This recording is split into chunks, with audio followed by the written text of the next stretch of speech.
Tonight, President Trump is expected to announce his choice to fill Justice Anthony Kennedy's seat on the Supreme Court.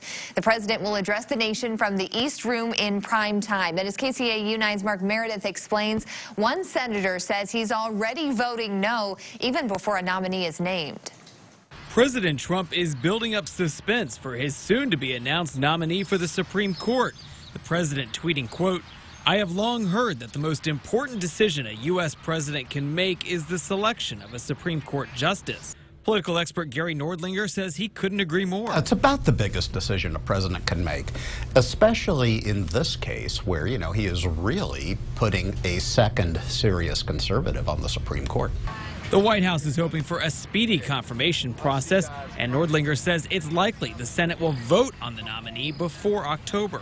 While the president weighs his options inside the White House, outside the gates, pro-life groups continue to come out, ready to make sure their voices are heard. We must overturn Roe versus Wade. Randall Terry is an anti-abortion activist who traveled from Tennessee to watch the president's announcement. He says he's not sure yet if he'll back the president's eventual pick.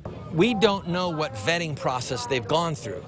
But Senator Bob Casey of Pennsylvania says he's already made up his mind and that he will not support the nominee, tweeting, quote, "I will oppose the nomination the president will make tonight because it represents a corrupt bargain with the far right, big corporations, and Washington's special interests."